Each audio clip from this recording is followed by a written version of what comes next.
Yes, sir.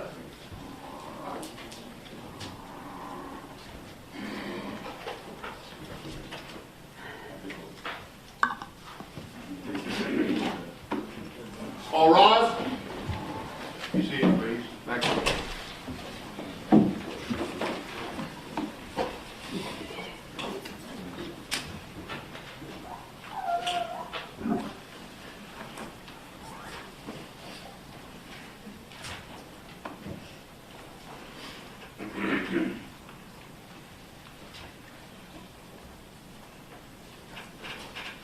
What we have? May I proceed? We're ready to proceed, Your Honor. Your Honor, we very much appreciate the opportunity that you have given us by holding this hearing, and done so amidst the chaos of what's happening out in the world with coronavirus and what's happening outside. We obviously respect both of the families in this ordeal and this tragedy, and our hearts go out to the Arbery's. And we will proceed this morning with our cross-examination of our Special Agent Dial. Special Agent, I'm Jason Sheffield. We've had the occasion to talk on the phone a couple of times. Yes, sir. Assisting you and getting you cell phones and Mr. McMichael's truck. Is that correct? That is, sir. Yes, sir. Beyond that, we haven't really talked much about the case. That's correct, sir. We appreciate you being here today. Okay. Thank you. One of the things that we asked you to do when you came to court today was to bring your case file. That term, case file, is that a term that you recognize? It is, yes, sir. Okay. Did you bring your case file with you today? What I brought today was the written documentation for our case file, our case report, I guess you would say.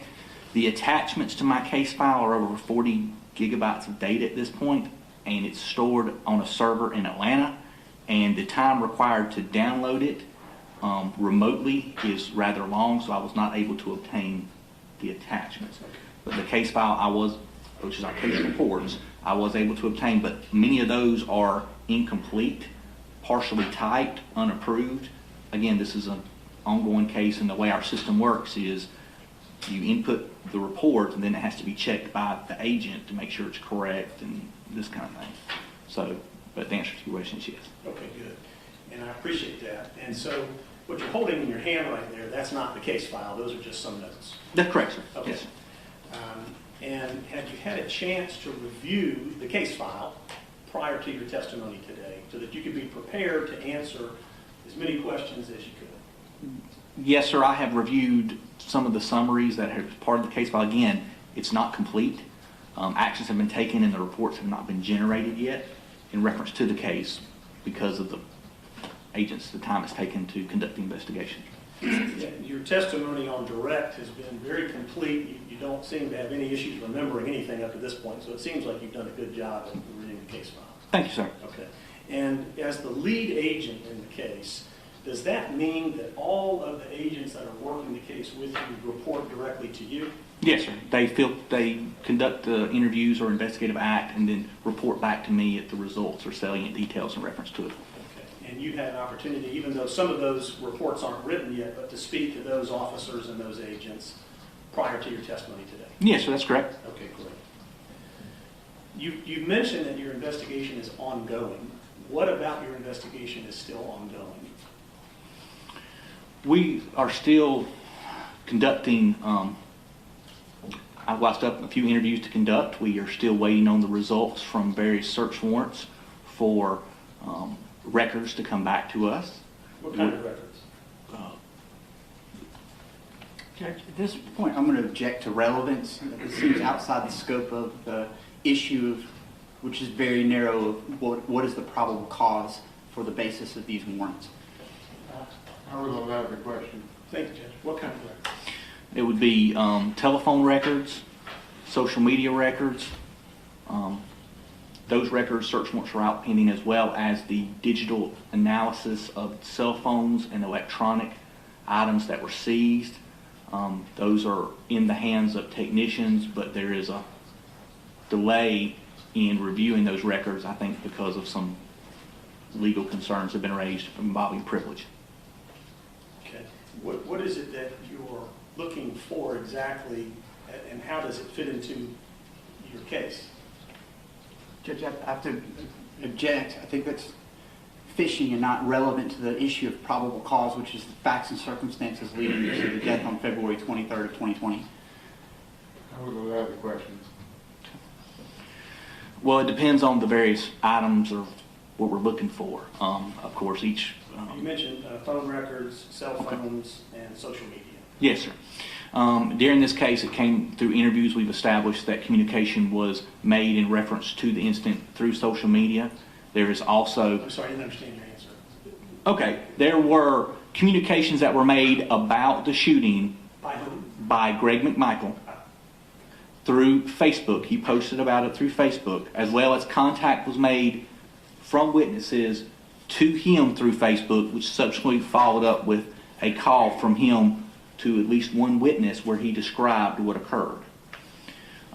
There has also been pictures of the crime scene posted on social media by some of the McMichael family.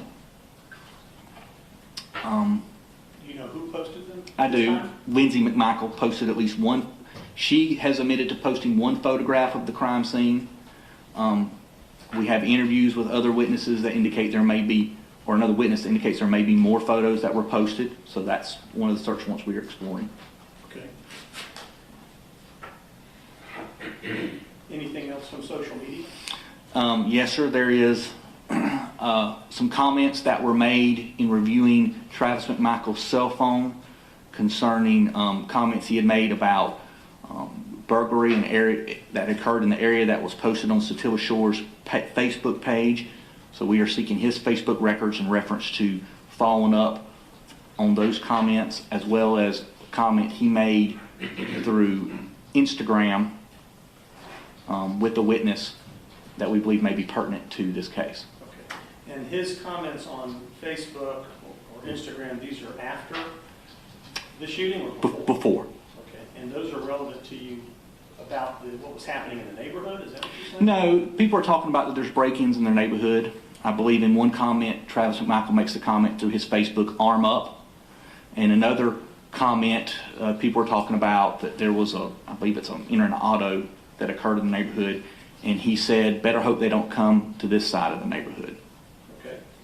Or they better hope they don't come to this side of the neighborhood. And what is it that you understood he was referencing specifically? I understood he was referencing conducting physical harm to whoever was entering the autos and doing. Well, I'm also asking, I guess, what is it that he's referring to about break-ins in the neighborhood? Is there more specific details about that? Yes. Through our review of the record, it appears that there were 2 entering auto reports, which includes his vehicle, somebody on January 1st of 2020, during somebody, or he alleges that someone went into his unlocked truck and removed a firearm. There's also one other report in reference to an entering auto. I believe there's, in reviewing the records from the Glynn County Police Department going back to July 1st, I believe there is one other allegation involving a theft, but in that report, the person is renting a room in a house and is alleging that the person in the house has stolen something from the room. And then there is one call in reference to a burglary, but there's no report attached to it. It appears that a burglary alarm went off, and that comes from a call report. But throughout the Satilla Shore's Facebook page, there's discussion of those events and his related comments are reference to those events. Okay. So the Satilla Shore's Facebook page, is it your understanding that, I'm not talking about Mr. McMichael, I'm talking about Travis. Okay. Okay. That he was aware of what was happening with break-ins and burglaries in Satilla Shores? Yes, sir. From that yes, sir. From the Facebook group? Yes, sir. And I believe there's also discussion amongst it. I know he was familiar with the February 11th, 2020 incident where he believed Mr. Arbery had went into the house under construction because he actually called 911 in that instance. Okay. All right. So what you're looking for then is any statements made by him through social media about his knowledge of these break-ins and burglaries and what he has to say about them. With the Facebook, yes, sir. And then the cell phone records, are you looking for calls between individuals? Are you looking for things that he may have done on his phone? Yes, sir. Calls, really, the day in question, he allowed, his phone was present. His phone was used to call 911. It was downloaded with, by the Glynn County Police Department, but the time data for that 911 call was not captured during the phone download. So part of the cell phone request for records is hopefully to capture that communication, as well as to show if there's any communication between parties. Okay. And I think you've also mentioned, I'm aware that you have sought Mr. McMichael's truck. Yes, sir. Okay. What is it that you're looking for his truck? We To actually, assist you in your investigation? sure, we actually completed a search warrant on the truck. The belief was that his truck contained a computer module, which at that time I believed all modern vehicles did, but his turned out not to have a computer in the engine. But that can have data concerning devices that are connected to it, as well as various events that are recorded within those computer systems. His truck being present at the scene of the shooting, we were hoping to capture some of the data with that. Of course, the search warrant, once we got the truck and looked, there was no computer system in the truck. The search warrant also authorized us to photograph during the body camera footage from the day of the shooting. The toolbox of his truck is up, and there is a Confederate flag sticker displayed on the toolbox. So we sought a search warrant to document that as well. Going back to you coming onto the case, I think you were asked by the district attorney about how you got brought into the case. Yes, sir. It sounded like that you testified that you called to see if you could lend some assistance to the investigation. Is that correct? I did not, no, sir. I believe it was the director of my agency called. Okay, that'd be Mr. Dick Reynolds? I believe so, yes, sir, but I have not had a conversation with him about that. That's just my understanding. You know him to be the director? Oh, yes, I meant the call. I meant the call. You're not sure if he made the call, but it was your agency that reached out to ask if they could get involved. Yes, sir, that's my understanding. Do you know why your agency asked to get involved? I do not. That'd be a question for him, sir. Okay. Or whether they were asked by anybody in particular to get involved? I do not know that personally. No. Have you heard? Or what have you I have my understanding that the governor has made a statement to that effect in the news media that he directed the director, but that was relayed to me secondhand. I did not see that directly. Did you get any information about what the governor directed Mr. Reynolds to do? No, sir. In your getting into the case, did you consult with any attorneys as you were moving into the case around May 5th and May 6th? We, not at May 5th or May 6th, no, sir. On May 7th, we had a meeting with Tom Durden, which was the district attorney assigned to the case, where we laid out and discussed the legal aspects of the case with him. And was he your point of contact in terms of discussing what warrants you might take? Yes, sir. At that time, yes, sir. Okay, this was prior to the DA from Cobb County being involved, Ms. Holmes. That's correct, yes, sir. And so as you are stepping into the case, you said that you received information that you were going to get involved around May 5th, is that correct? I got a call on the evening of May 5th by my SAC advising that the GBI had been requested in reference to the case. SAC Special Agent in Charge? Yes, sir. Yes, sir. I'm sorry. Yes, Special Agent in Charge. I then received a call from my inspector on the morning of the 6th, instructing me that I was the assigned case agent. Did you learn anything about the case from either of them? No, sir. Not, Or what the directive may be? just to investigate the case was my understanding. Were you aware of the shooting that had happened back on February 23rd prior to the 5th? Yes, sir, I was. Were you aware of what was happening with demonstrations and what was happening with sort of unrest in the community? Yes, sir, I was. Had you any time ever spoken with Glynn County Police Department, anyone in Glynn County, about their investigation prior to your involvement? We had a discussion with them about the expected protests, but When was that conversation?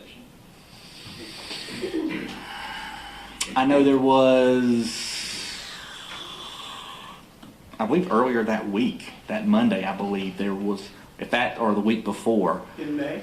Yes, sir. Okay. Yes, sir. There was information about a protest, and the Glynn County Police Department interim chief of police, Jay Wiggins, contacted all local and state law enforcement in the area to have a meeting in reference to possible resources they could provide in reference to any protests that could occur.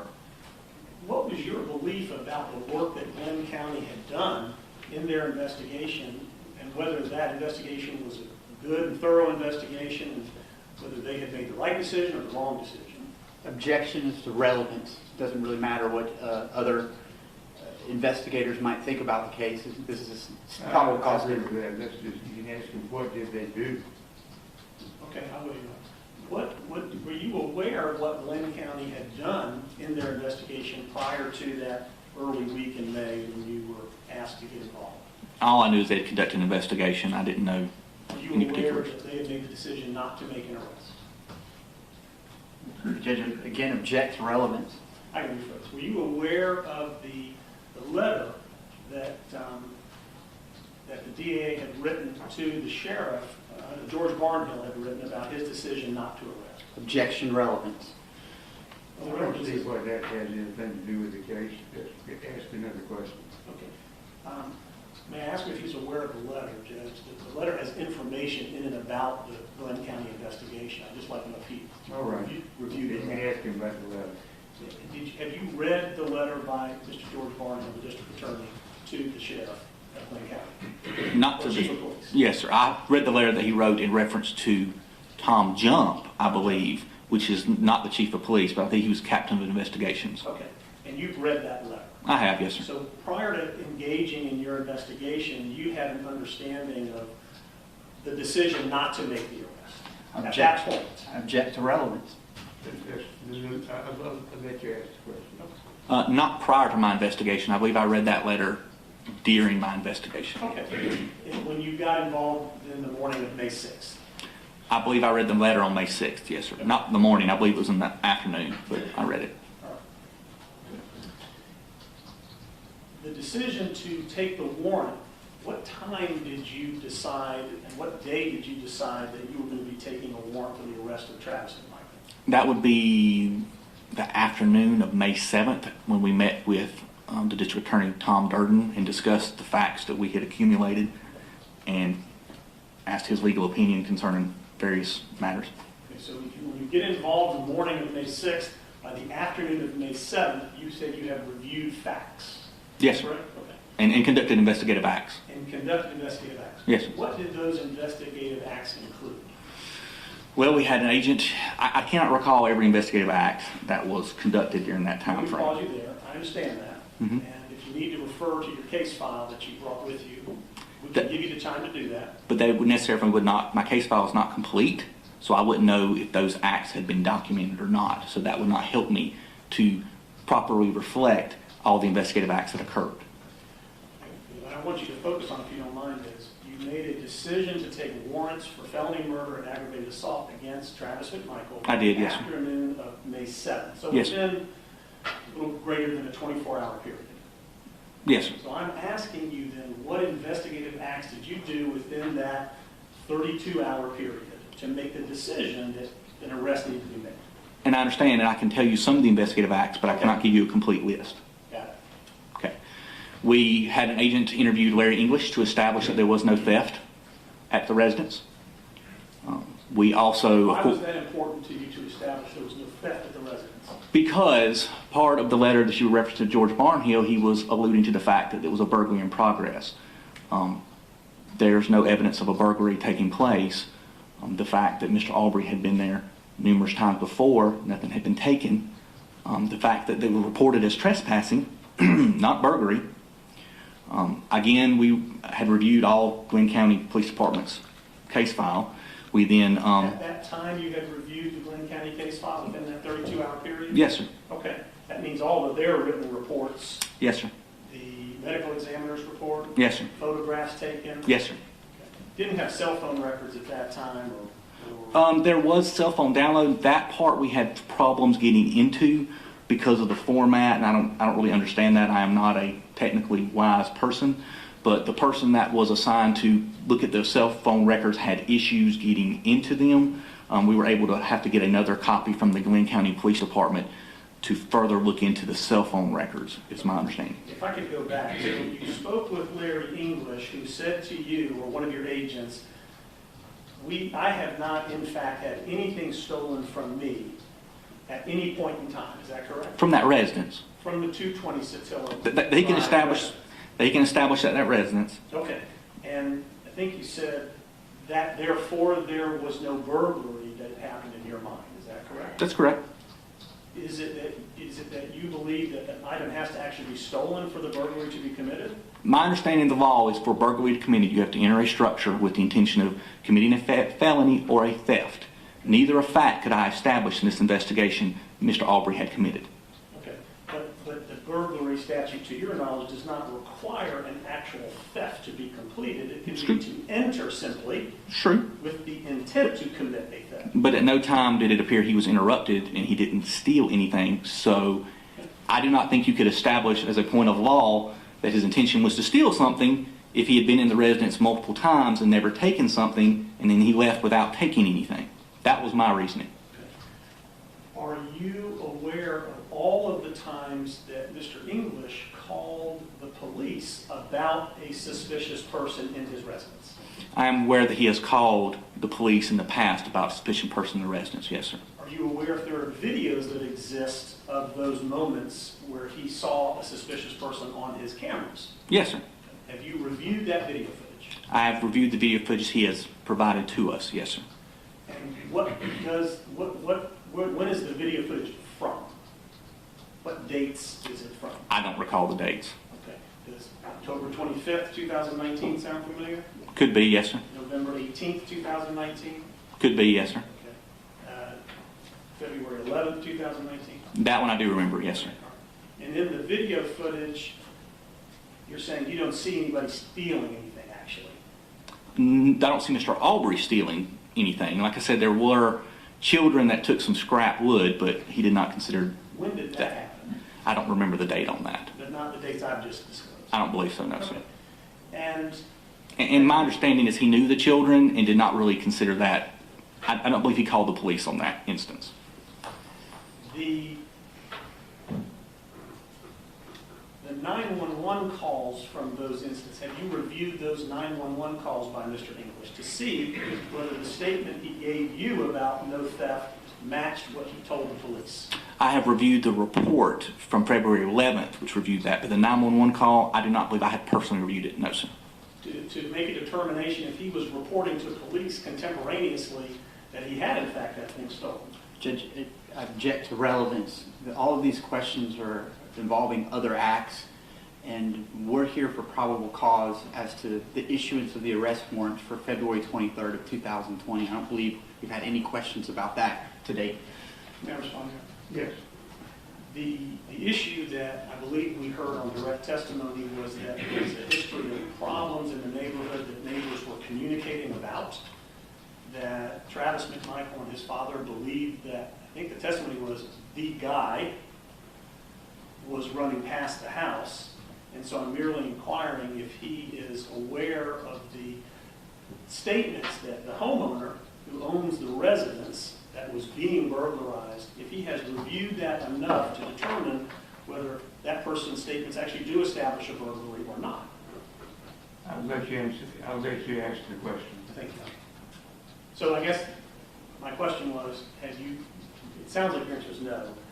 The 911 calls, you have not reviewed what Mr. English is telling the police contemporaneously on October 25th or November 18th about whether he believes something was stolen.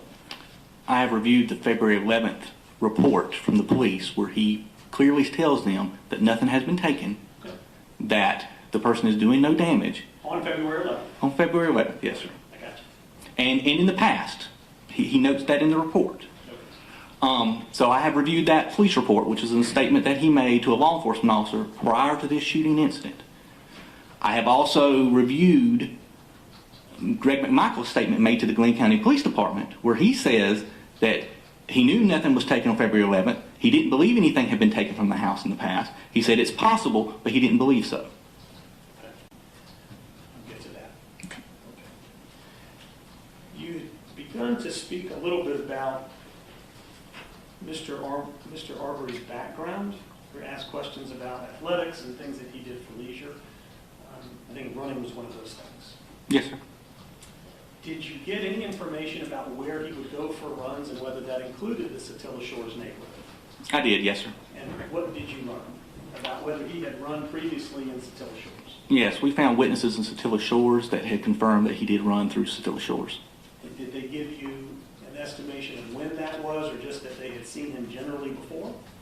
I don't recall. I believe there were the witnesses we interviewed. I did not personally interview him. Was relayed to me is that they had seen him run through the neighborhood before. That at least one of them had engaged in frequent conversations with him while he was running through there, and I believe they gave a time frame that they would normally see him running through the neighborhood. And that witness, have you documented that interview with the witness's name and contact information? It will be documented. I did not do the interview, but yes, That is sir. something that has happened since the arrest on May 7th? No, that was before May 7th. That was before? Yes. Okay, so that's kind of what we were talking about, is what you had done in that 32-hour period.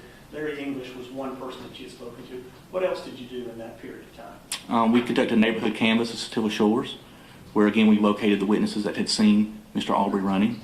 We spoke with family members who confirmed that he ran.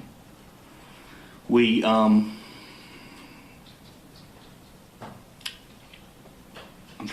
sorry, that's all that comes to the top of my head but I know there was other investigative acts that were accomplished, but I don't recall them offhand. These investigative things that you're doing, this is going to assist you in making your decision about whether or not to arrest for felony murder, correct? No, that's correct. And I do remember, too, that we actually had received enhanced audio and I believe stabilized video from the 911 call that Greg McMichael had that occurred during the shooting.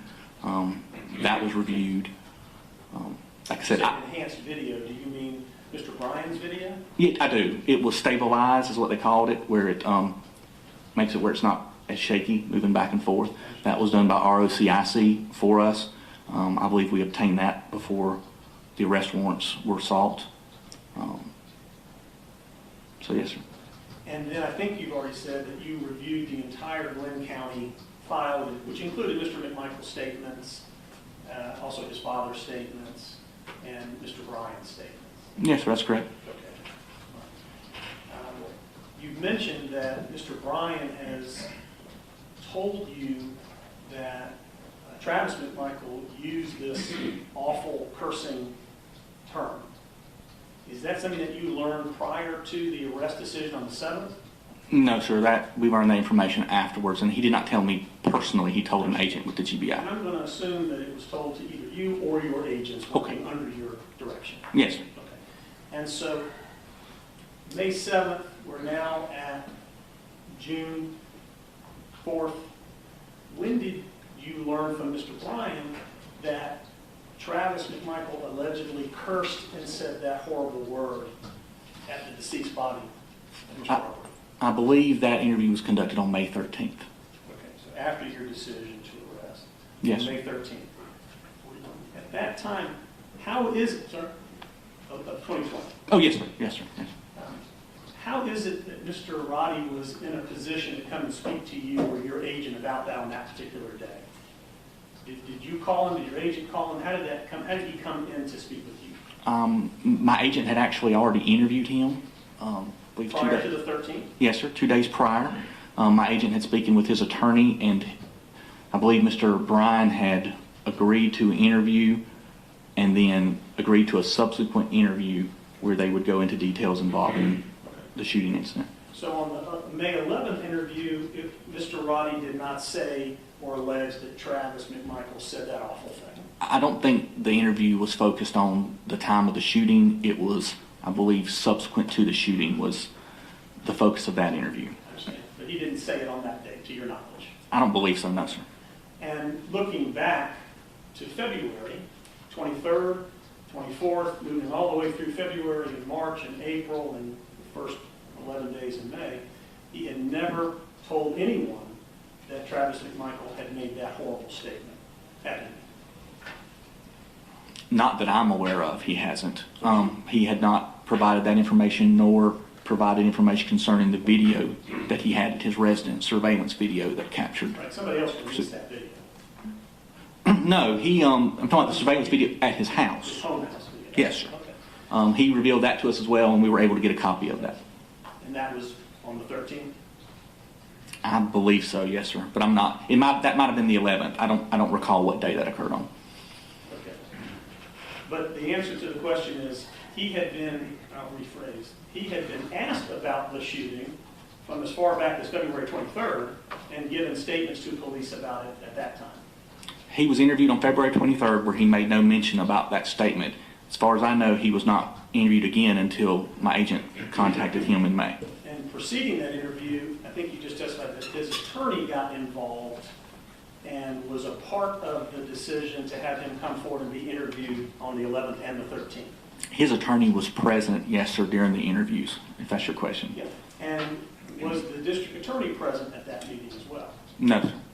Just yourself or one of your agents? One of my agents did the interview, and I believe another agent was called in to help with the technical involving, because there was a consent to download his phone again, so another agent assisted in that matter. But yes, sir, that's all I believe was there. Has that been recorded and documented? As far as the download of the phone? No, the interview of Mr. Bryan. Video recorded? It was audio recorded, and I know it was at least audio recorded. I am not sure if it was video recorded as well. I do not know. Are you aware if Mr. Bryan had any promises of leniency at the time he made that statement? I am not aware of any. Or a promise not to arrest or indict him for these charges? I'm not aware of any. Not aware. Yes, sir. Is that something that you would typically be made aware of? I did not have any conversation with the attorney or him, so. Okay.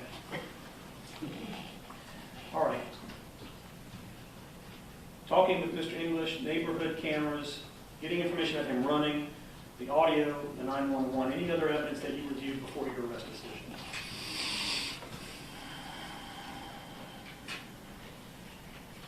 Well, again, like I said, we spoke with the family. We obtained background information on the victim. I don't recall. There may have been other investigative acts. I believe there were, but I do not recall them offhand. Okay. Did you determine whether or not Mr. Arbery ran in a particular type of clothing, or whether the cargo shorts was something that he would run in? I did. Through the interviews that he would run in all types of clothing, and we established that later on in the investigation with numerous people and actually video of him running in similar clothing. He would run with whatever he had on. Got it. Thank you. I think you also testified on direct about Travis's background and being in the Coast Guard. What is it that you have done to look into Mr. McMichael's background? Mr. McMichael's background, I have obtained his personnel record, his post record. We have requested his, what are you talking about, Greg McMichael? Okay. I'm only going to be asking, unless I'll say Greg McMichael. I'm sorry, I apologize for that. For Travis McMichael, we have requested and obtained his Coast Guard training record and file, I believe. We've requested, I believe we've actually obtained it. Why did you do that? To understand what training he has received, during his interview with Glynn County Police Department, he states that his position as a boarding officer, that he knew from 30 to 40 yards away that Ahmaud Arbery was not going to surrender, was going to keep coming. And through that statement, I wanted to know what his training and experience was. Was that important that he told you that? Did you find that significant at all? I did. It helped confirm what I saw in the video, that he was, when he got out, or when he's got the shotgun up, he's pointing it at him, and that helped confirm that to me. Okay. And is it, that training, did you learn about what he actually did, what his job function was in the Coast Guard? I think you said boarding, or? My understanding from his statements and from confirmation from the agent that had the file, that he was a boarding training, which is the person that goes on the boats to board them. Now, like I said, I have not reviewed his entire training file as of yet. To do what? Board other boats to do what? To take control of the boat. On behalf of the Coast Guard? Yes, sir. Because of some activity, illegal activity or otherwise? Yes, or to secure it for search or whatever else they would do. Sure. I understand that you have said that Mr. Bryan has put this statement coming out of the mouth of Travis McMichael, this horrible thing. In looking so far in the case, whether it's on Travis's interaction through the neighborhood Facebook page or on his phone, have you seen any other evidence that he has used that horrible N-word anywhere else? Yes, sir, many times. Okay, and where? There's on his Instagram post, he responds on one. I do not recall every time it was there, but I can give you some examples of numerous times. On the Instagram post, somebody sends him, this is on January 2nd of 2020, someone sends him a video or a picture. We were not able to recover that from the phone. That's one of the reasons why I have a search warrant out for Instagram. They send that out. He says, makes the comment, that would only be better if they'd have blown that effing N-words, or they'd blown that N-words head off. So somebody sends him something, And then he responds with that text. and this is an Instagram that you've identified belonging to Travis McMichael. It's correct. It was on his phone, too. Okay. Yes. All right. Anywhere else that you've seen this? Yes. There are several conversations, and I do not, they were on the phone. I do not agree if they were through instant messenger or through text. That I do not recall offhand. Okay. But one particular one that comes to mind is he made the statement that he loved his job because he was out on a boat and there weren't any N-words anywhere. Did you get any information that he worked side by side with African Americans? Did you ever discover that in your work? I don't recall. Or that he had been awarded any accommodations for his work as a Coast Guard officer? Again, I haven't reviewed his Coast Guard file.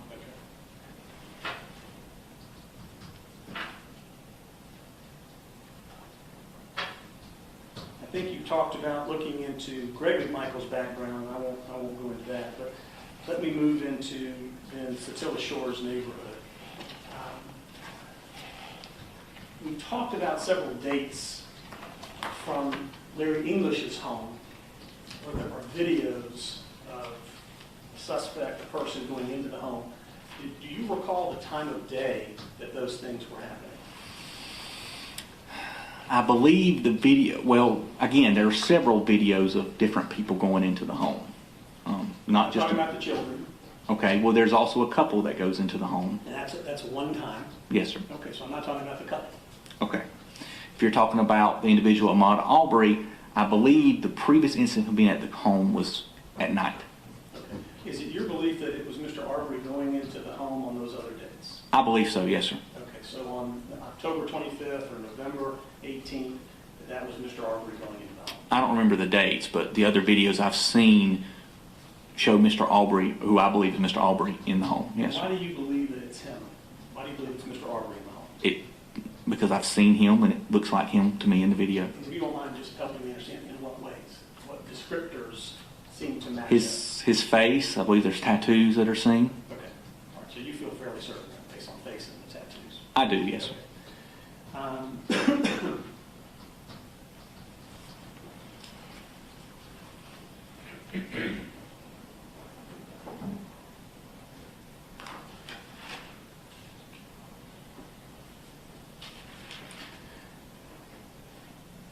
Did you get any information about why Mr. Arbery was in the homes on those previous occasions? Or whether his family knew that he was in the home on those previous occasions? The interviews I did with the family, they did not know he was in the home on the previous occasions. Again, I got speculation, various people speculated of why he may be in there, from the fact I believe he had an interest in construction, to again, the speculation that there is water there. But no one has a definitive fact they can offer to know exactly why. If that's your question. Did you become aware that other neighbors in the Satilla Shore neighborhood believed that things had in fact been stolen from Mr. English on those occasions? Did other neighbors that you spoke to inform you that Mr. English had told them things were stolen on those occasions? Judge, I'm going to object to relevance. I don't think we've even gotten to the date in question. I'd like to ask a question. Thank you. I believe one neighbor mentioned that Mr. English had indicated that there was some tackle in a cooler that was taken from a boat. But Mr. English's statement is that the boat, while he noticed the items were missing while the boat was parked at the residence, he parked the boat in a different county So he doesn't really know where they went missing from. And at the time that Mr. English first noticed them missing, he believed it was workers at his house installing an HVAC unit that had taken it from the boat. But he can't say where it's gone. I guess my question is, are you aware whether or not there are neighbors reporting that back in October or November that Mr. English had told them, I had a suspect in my house last night and I had some things stolen? Are you aware of that? I am not, no, sir. So you've not spoken with any neighbors that have said, Larry English told me that he had things stolen? I have not spoken with it, and I'm not aware of an agent that has spoken to someone other than what I just described to you. What about from Travis McMichael? Did he tell you that he had been informed that things had been stolen on those prior occasions? Not on the 11th, but on those prior occasions? Travis McMichael chose not to do an interview with me, sir. Okay. His interview with Glynn County Police Department, did they ask or did he disclose during that interview that he had been told or he was under the belief that things had been stolen from Mr. English previously in October and November of 19? No, again, during his interview, he was not even aware that Ahmaud Arbery was seen inside the house on the day in question. I know that's the day in question, but I'm But talking about previously. I'm trying to answer your question, My Counselor. apologies. Okay.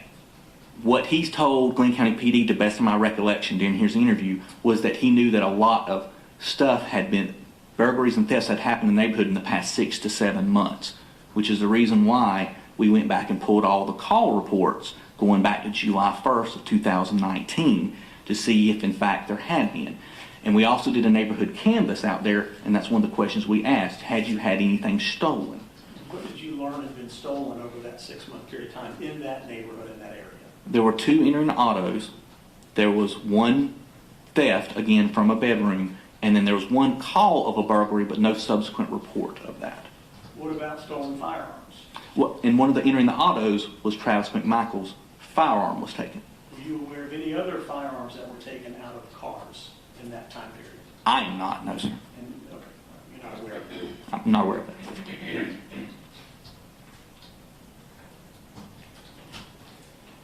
Were you given any information that Greg McMichaels had been told that things were stolen from Larry English's house previously back in October or November of 2019? Whether you were told yourself or you reviewed it from the Glynn County Police Department? From the Glynn County Police Department interview that he did at the Glynn County Police Department, he said he didn't think anything had been, he knew nothing had been taken on February 11th. He didn't think anything had been taken from the house by Mr. Arbery. He said he can't be sure. If it had to have been early on, but he didn't think so. Did you have any information that the neighborhood Facebook group, including Mr. McMichael's and his father, had come to the opinion that there was one particular suspect who continued to go into Mr. English's house? I know you testified now that it was, you believe it was Mr. Arbery, but did you get information that they had collectively formed the opinion that the same guy is coming back? Yes, sir, I believe so. I believe that's correct. And that they were trying to catch essentially Mr. Arbery? Yes, sir. They decided he was someplace he shouldn't be, and they were attempting to catch him. Yes. And that they had involved the police in those efforts over the period of 2019 and 2020? Yes, sir. Mr. English and Mr. Diego, I believe, called the police, and Travis McMichael called on February 11th, 2020. And that up until that time, I guess, leading up to February 11th, that nobody had really been caught that matched the description of the person in the home? Yes, sir. I don't believe anybody had been caught or even confronted with it. At any point in time? No, sir. Moving to the 11th of February, what is it that you understood from Travis McMichael's, through your review of the file, that he observed that night and that he thought that night what he observed about Mr. Arbery?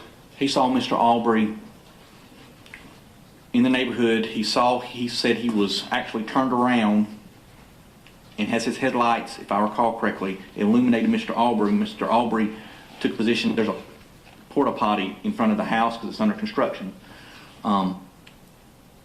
And it appeared to him that Mr. Arbery was trying to hide in the shadow. He said Mr. Arbery was grabbing his pants, his pocket. Mr. Travis McMichael said, and this is the interview he did with Glynn County Police Department on the 23rd, his concern was there may have been a gun. Did you So, explain why he was concerned about that on that evening? because Mr. Arbery grabbed his pants in that particular. Grabbed his pants? I think I think he was said pocket, or the way Mr. Arbery grabbed his pants, Travis McMichael was concerned there may be a firearm. Okay. He called 911 and returned to his house, where him and his father then went over to Mr. English's house to try to confront the individual. He had seen the individual go in the house. I'm sorry, I left that part out. After the grab, he saw the individual go into Mr. English's house. And this is all information that you're aware of prior to making your arrest decision on the 7th, is that correct? Yes, sir. That's correct. At any point in time, did you consider that Travis and Greg McMichael were honestly seeking to apprehend a person that they thought was burglarizing and breaking into homes and cars in the neighborhood? No, I consider that they thought they were trying to catch the person that they believed may be responsible for what occurred so that they could detain him and identify him and let the police show up and identify him. Yes, sir. And do you believe, based on what you've heard, that that's what they were trying to do on the 23rd, that they were trying to detain and identify this person? I don't know if I've formed that opinion yet, no, sir. I'm still under investigation, but I know that's what their statement on the 23rd was. That's what they shared with police, is that they were trying to do what they had been trying to do, which was to detain and identify this person. That's correct, yes, sir. And you say that you're thinking about that, and whether that's true or not, you haven't formed your final opinion on that. I am just gathering the facts, sir, and my investigation is not complete, so. Is it important for you, as you're gathering the facts in your investigation, to answer that question in your mind? Judge, I'm going to object to the relevance of this line of questioning. The question is about probable cause for the issuance of these arrest warrants for the defendants in this case, and not about speculating about what might be in the defendant's mind or anything like that. I think that's a good objection. I will sustain it. I'll move on now. On the 23rd, is it your thought, do you understand are you aware of the citizen's arrest law? I am, yes, sir. Is it your position that they were not seeking to try to use the citizen's arrest law on the 23rd against Mr. Arbery? So Judge, I'm going to object again for the same basis. I think that will call for speculation as to what the defendants were trying to do. I don't mind the defense asking what the defendant said. That's a different story. That's a fact matter, which might be a component of the investigation. But to ask anyone to speculate about what might be in the defendant's mind, I don't think that that's pertinent, and it is speculative, and we would reject. Unless you have an opinion about that. That's this officer who's making the call, Your Honor. I'm asking him. If he has an opinion, Did you form an opinion or think before you made the arrest warrant that these two gentlemen could have been trying to make a citizen's arrest? I was concerned whether their actions were legal and they had the authority to do it, not really so much what their intention was, but whether their actions were legal. And their actions being trying to stop a person that they believed had been burglarizing their neighborhood. Trying to stop a person, pointing a shotgun, ordering the person to get on the ground, and subsequently killing that person. Yes, sir. I understand the end of what happened, but I guess my question is, from the moment that you understand the McMichaels left their driveway, let me back up. We'll get into it. You had mentioned, I had asked you about the Barnhill letter, and we were talking about Mr. Arbery. Is any part of your investigation, in the Barnhill letter, do you recall reading where George Barnhill mentioned part of the reason that he wasn't going forward was because of mental health issues? Judge, I'm going to object to the relevance of that, and it's also the character of the victim, so I don't think it's pertinent. I don't understand who he's even talking about. Yeah, I'll rephrase, John. You recall in the Barnhill letter that there's mentioned by Mr. Barnhill that Mr. Arbery had some mental health problems. Objection as to relevance and character of the victim. Well, this is going into the I'll circumstances let you ask of what happened that day. I'm just asking if you were aware of that mention. Yes, sir, I am. And have you done anything to investigate that statement by Mr. Barnhill? Yes, sir, I have. Okay. And what have you discovered? Judge, same objection. It's not pertinent to what happened on February 23rd, 2020, and it's character of the victim potentially. I don't think it's character. Well, I mean, bad things happen out I there. agree. And his mental status, I'm not sure that's pertinent. If I may respond. So let's go to something else. May I just respond, Your Honor, Yeah. to make the reason I'm asking is, it's my understanding that the testimony thus far on direct has been about the interaction between Mr. Arbery and Travis McMichael, and how that interaction has ebbed and flowed across an entire neighborhood. There's been opinion testimony given by the very beginning by the prosecutor that this was a chase and a hunting and an execution. And really, what we're talking about here is the interaction of two men. Well, that's Gone not what into we're the- talking about. Sorry? That's not what we're talking about. Well, I'm talking about whether or not, what the answers to the question about, is there anything about the mental history that could have played a role in this interaction that would ultimately go to the question of whether this was a case of self-defense and not a case of felony murder and aggravated assault. So that would be the reason I would ask the question. All right, I'll let you ask that question. Judge, I do want to point out, there's no evidence before the court.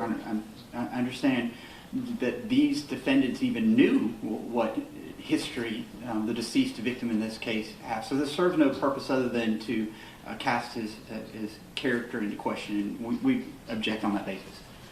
Well, it certainly is almost immaterial, but I'll let you go ahead. What did you want to say? Through interviews and review of mental health records, we learned that Mr. Arbery had previously been diagnosed with a mental illness. I believe it was, I'm not 100% sure on what the actual diagnosis was. And what were the features of that mental illness? I believe at the time he was having auditory hallucinations, is the best I can recall, back when he had the mental health diagnosis. When was that diagnosis? I don't recall the date. Do you have your file where you might be able to review that? I do not believe it's in my file. That's in the Glynn County Police Department file. I have requested that another subpoena be issued for the mental health records in their entirety. The ones I reviewed was in the Glynn County Police Department file. Okay, and who is it, what officer in Glynn County was the one that uncovered that or was diving into that issue? I believe it was requested from the coroner's office to obtain a subpoena for the mental health records. I don't remember which officer. You can't identify for us which Glynn County officer had gathered that information? It came from the coroner's office. I do not know which officer entered it into the Glynn County Police Department file. Came from the coroner's office. Do you know the provider of the records?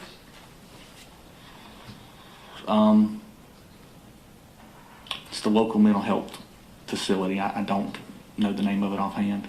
I don't know if it's Gateway or by the Sea or something like that. I do not know. And to try to help where I was ultimately going with this, is there any evidence that you've collected that mental illness was active and still ongoing or being treated on February 23rd or right before February 23rd? Do you have any information about that? The information I have is that he was not currently under treatment for the mental illness. Not receiving medications or anything like that? And that's my understanding from discussions with the family and from the records that I have. Okay, I understand.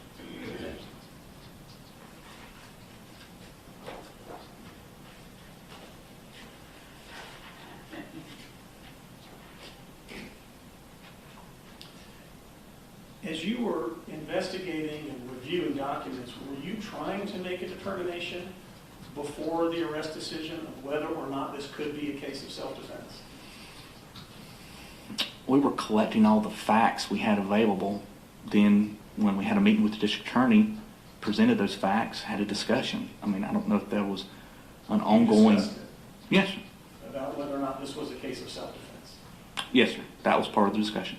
And what are the facts and factors did you discuss that supported that this would be a case of self-defense? That supported it? Yes, sir. It was just their contention that... It was their contention that, at least on the second and third shot, that he was striking Travis McMichael. Again, Travis McMichael is not clear. He says they were tangled up, but he's not clear on the first shot that there was actually any physical violence done to him as far as a strike. He first says he shoots when Ahmaud Arbery squares up with him. Then I believe the statement is Ahmaud Arbery was rear back going to hit him, and then there's a statement that he may have had his hand on his shirt. Travis McMichael says that adrenaline was pumping and it all happened very quickly.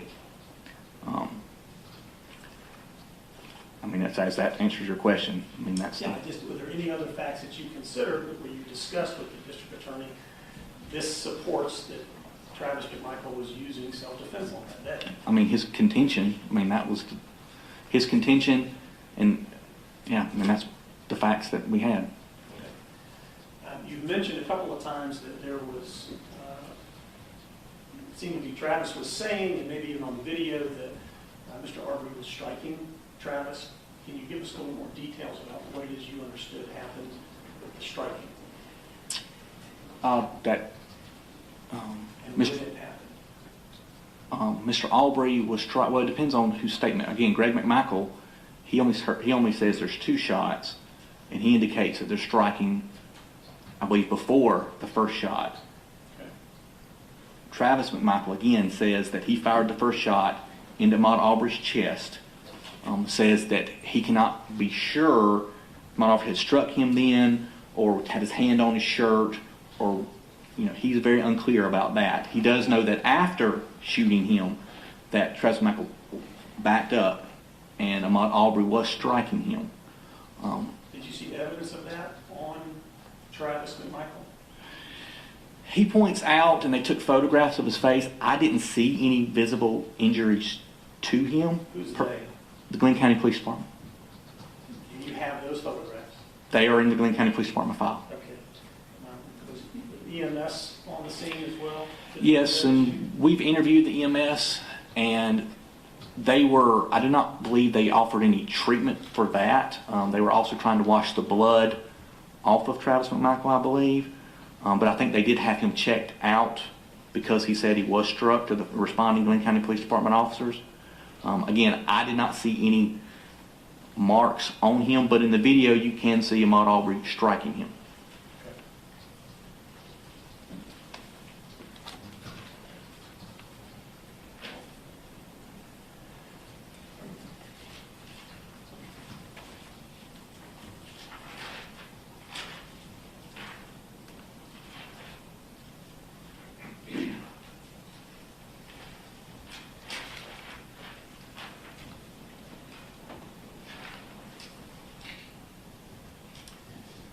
In the Facebook group posts where they're discussing about the break-ins and the burglaries, did you find anything within the Facebook group itself that they were making explicit racial comments about these things, or whether they were simply discussing what was happening? Did you find anything in those posts? I don't recall seeing anything explicitly racial in the Satilla Shores Facebook posts. They were seeking simply to figure out what was going on in the neighborhood. Well, and it's not just break-ins. They posted a lot of stuff on there happens in the neighborhood. I mean, somebody's got stuff for sale or something like that. It's not solely focused on criminal activity or break-ins. When you spoke with, or when you reviewed Travis's statement or his father's statement, and I apologize if you've said this already, did they tell police that when they saw Mr. Arbery running past their house, that they in fact believed he was the person that had been in the neighborhood in the homes late at night previously? Greg McMichael said that during his statement, that he recognized him, and then he went, as far as that person, he did not know him before that incident, according to Greg McMichael. When they asked Travis McMichael, when he called up to Mr. Arbery in the truck, he's almost 100% sure, I think was his statement, that was the individual that he had seen on video and from the February 11th incident. Did you learn about Travis's kind of mental state on February 11th when he responded and called the police, whether or not he was frightened or scared? Judge, I reject the call for speculation about what a defendant is feeling I tonight. didn't ask him to speculate, Your Honor. I asked him if he said whether or not he was frightened or scared at that time. You may answer. I don't recall any statement he made about that. Have you listened to the 911 call from February 11th? I believe so, but I don't recall that statement in it. You don't remember whether or not Travis sounded frightened or whether he said he was scared or reported that he was scared on that night? I don't remember that. No, sir. I don't remember. Don't remember. Okay.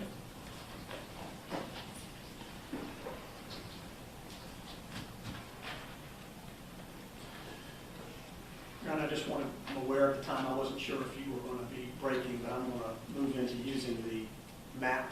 I'm going to come up there, but I didn't know if you were going to take a break or not. Much more time do you think for this witness? It's probably another hour, if you'll allow.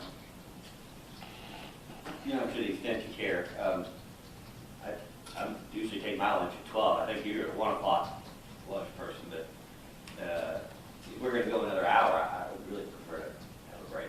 Well, actually, I'm a 12 o'clock person. Oh, I was wrong. Well, what would you all like to do? Would you all like to continue now for another, until 1 o'clock? I'm happy to do it, All whatever right, the court wants to do it. Let's do that. Okay.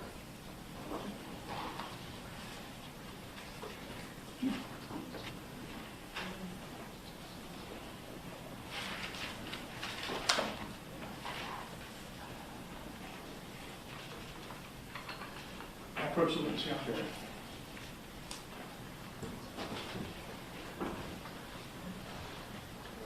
I don't think this gets as tall.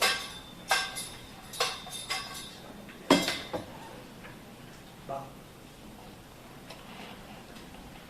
Yeah. Joe?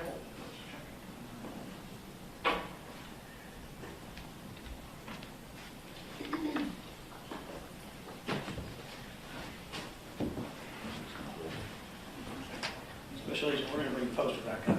Okay.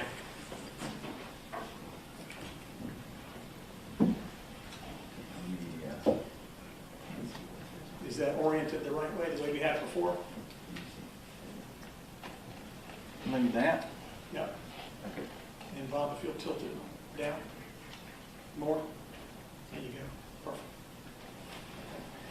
So I think your testimony is that there is a video that picks up Mr. Arbery as he comes into or onto Satilla Drive. Is that correct?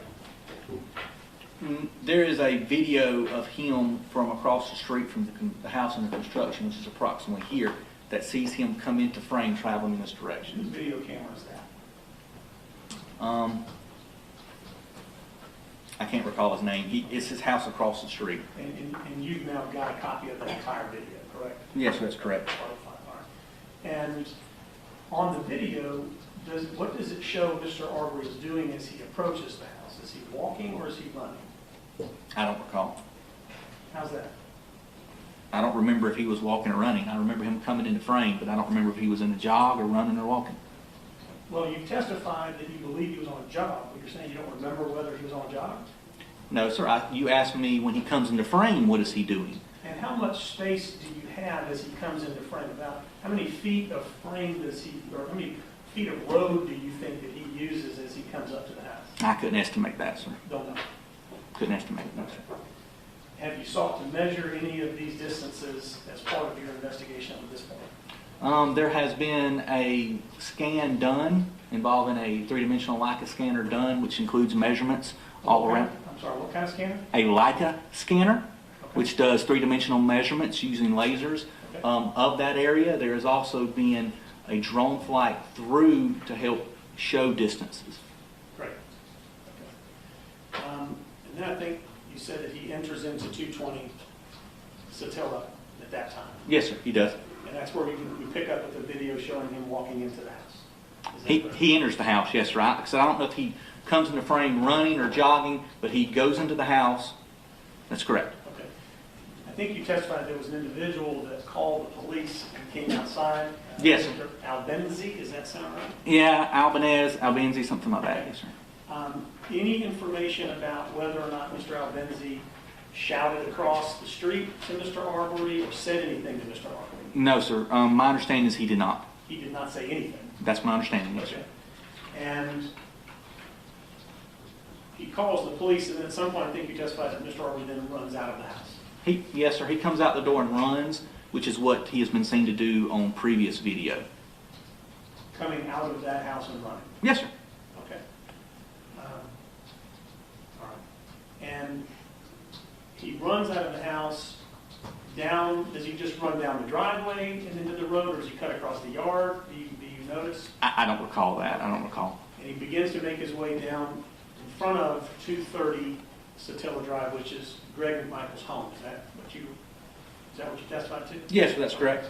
What is it that you understand Greg McMichael sees, observes, and says at that moment when he's out in his driveway? My understanding, he sees Mr. Arbery running past.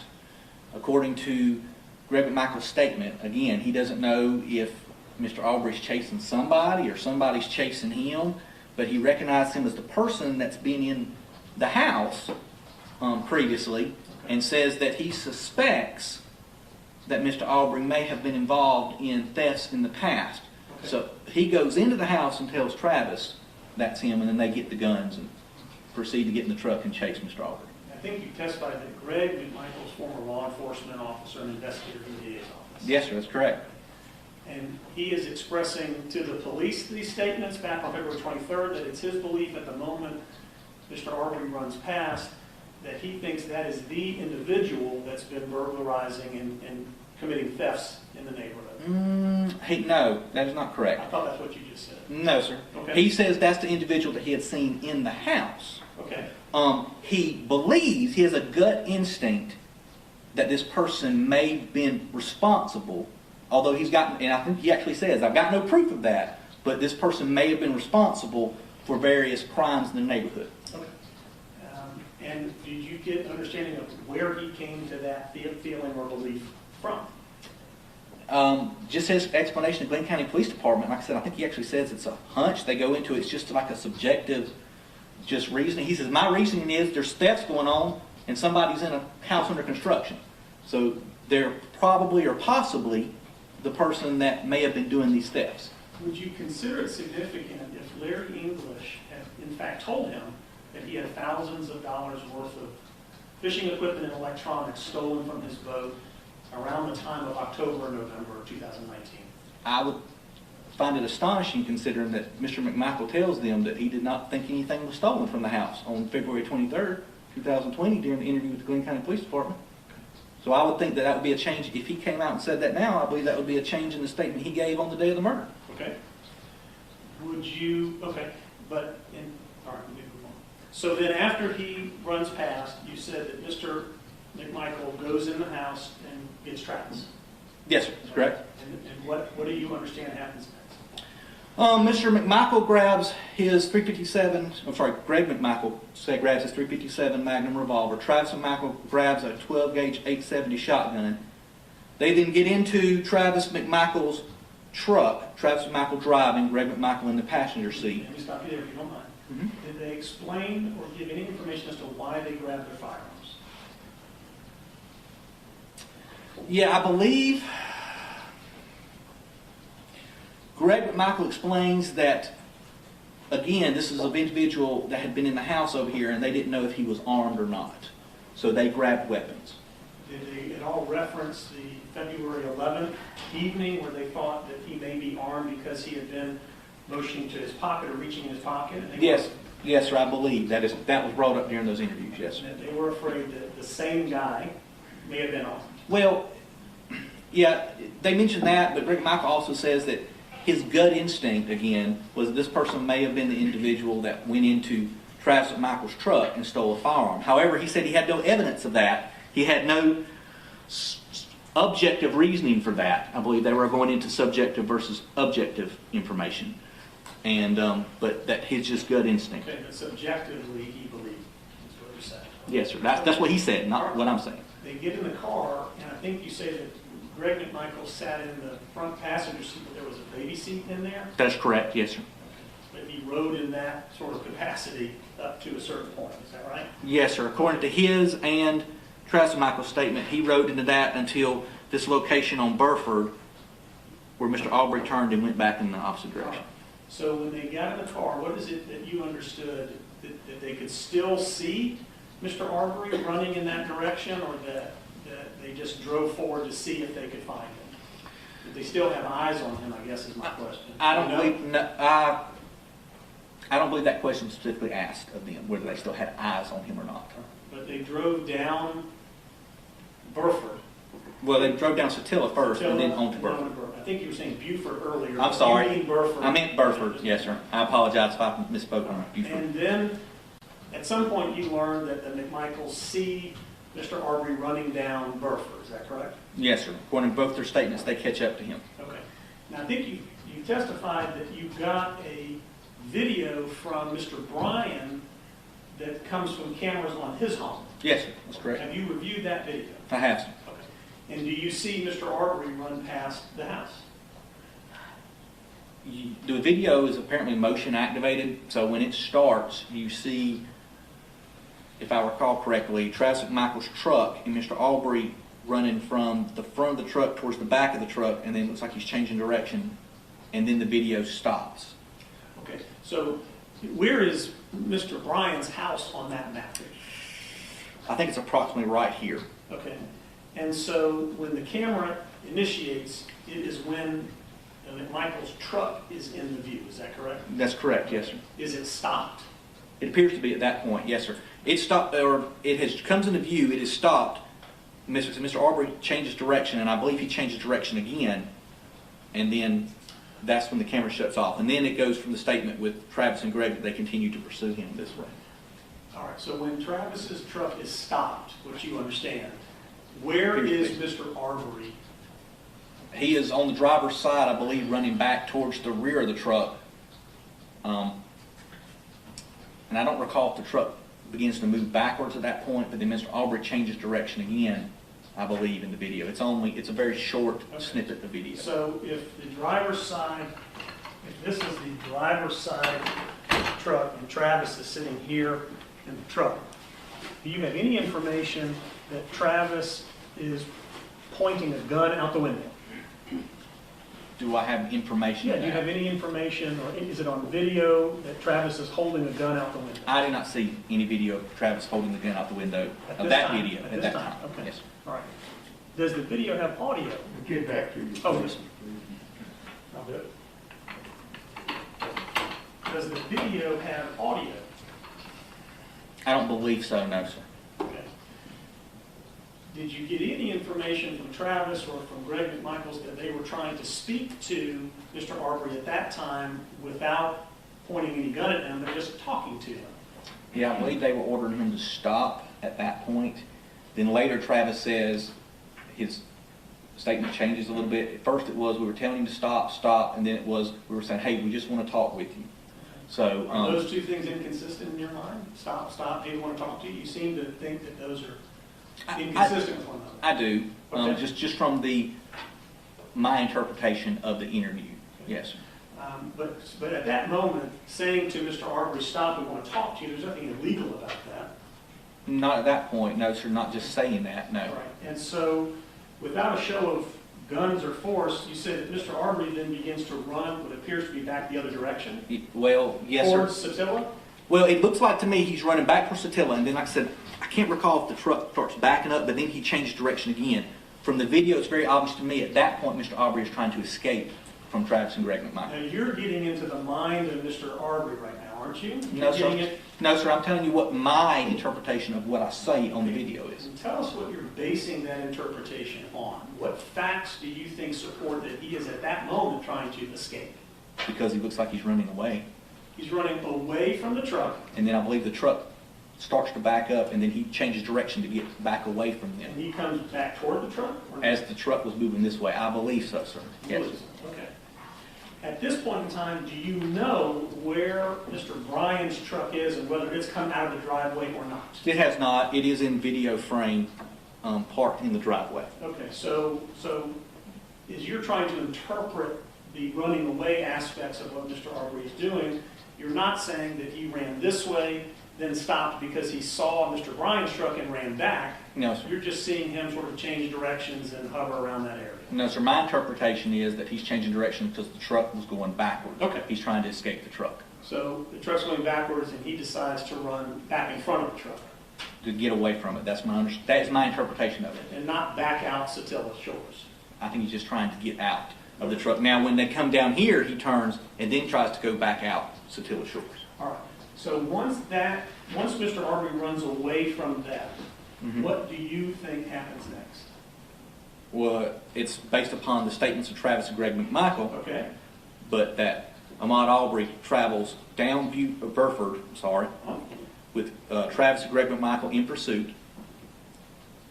They get here, again, Mr. Arbery changes direction and tries to go back towards Satilla. Okay. This is at this point, Greg McMichael exits the passenger side of the truck.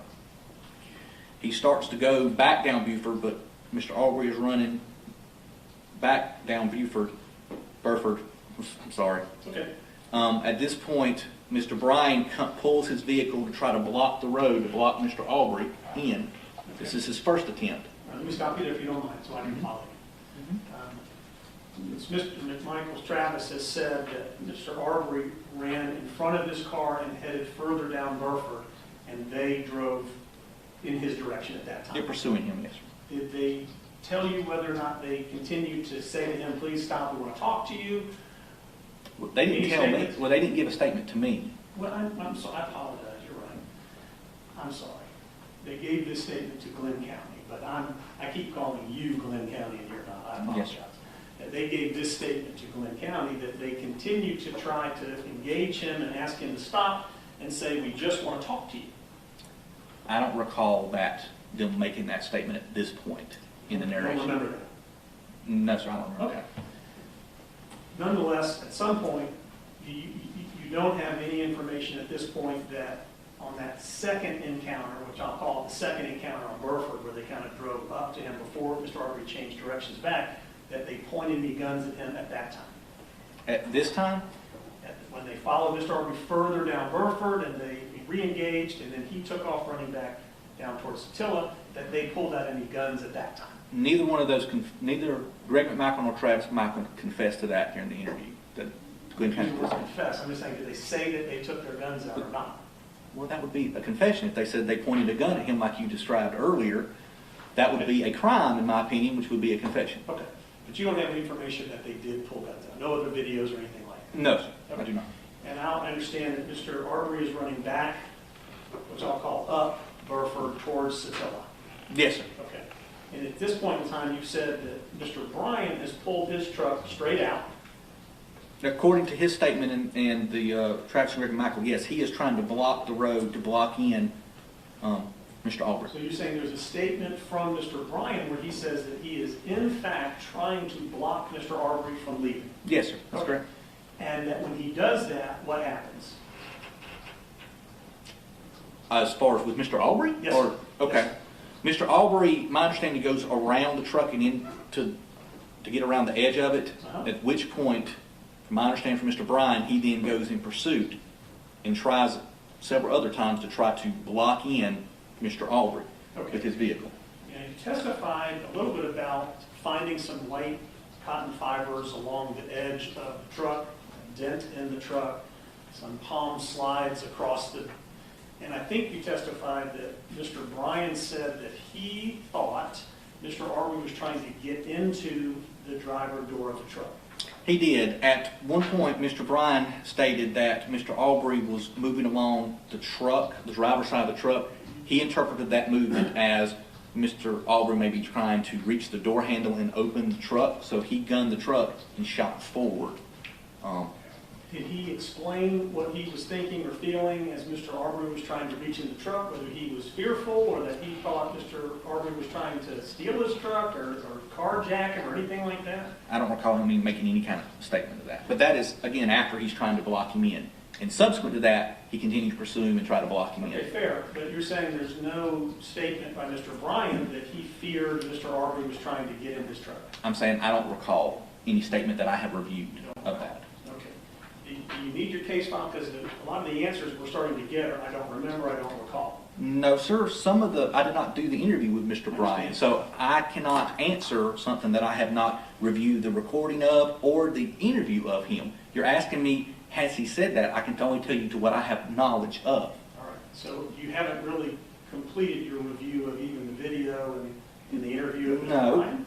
Sir, my agent has interviewed him. He's reported back to me of what it is. He has to complete a report, which is attached. And then at that point, I will sign off on the report and attach it. That's part of the process. However, you're asking me specific details about an interview that I was not present at, nor did I review a video on. So I cannot be definitive to say he has not said something if I was not there. I do not want to misspeak. I got it. And now I understand that you haven't reviewed the video of the interviews. I understand that. Sir, I don't even know if there is a video. It could have been audio of the interview my agent did with him. Okay, but I now understand you haven't reviewed that yet, and that's Yes, why sir. your answer is I don't know. Yes, sir. Okay. Is it significant to you at all if Mr. Arbery would be trying to break into that truck with Mr. Bryan? No, sir. Again, at this point, I think Mr. Arbery's trying to escape. I would say that he's trying to get away. And Mr. Bryan continues to pursue him and try to block him in again. So, So he's trying to get away from Mr. You Bryan. didn't finish his answer. Oh, I apologize. Go ahead. sir. okay, yes, no, yes. You're asking me if it's significant whether or not he was trying to open the driver's side of the door. My answer is that no, because I think Mr. Arbery is motivated by a desire to flee based upon all the information that this has. Also, Mr. Bryan continued to pursue him and try to block him in after that. Is it It's your my understanding. Okay. Is it your understanding or your opinion that Mr. Arbery was trying to get into the driver's side of Mr. Bryan's truck so that he could use it to flee? Judge, I'm going to object. I think this has been asked and answered, and I don't believe it's pertinent to the issue of probable cause as to the issuance of the arrest warrant. Is there some reason we just don't play the interview? No, sit down. Your Honor, I just understood that his testimony on direct was about this interaction, and I'm just trying to follow up on his direct All testimony. right. So is it your belief or understanding, because you're saying that you believe Mr. Arbery was trying to escape? It is my Are you belief. saying that he's trying to get into Mr. Bryan's truck and take it over so he can escape? No, sir. Mr. Bryan indicated that he interpreted Mr. Arbery's actions as trying to open the door. Okay. I don't have an opinion whether that was actually true or not. I'm just telling you, my opinion is that at this point, Mr. Arbery is trying to escape. Okay. Did Mr. Bryan say that Mr. Arbery intentionally committed damage to his truck? That he attacked his truck? Yeah, I don't recall. I don't recall being told whether the. Yeah, I don't know. I don't know that answer.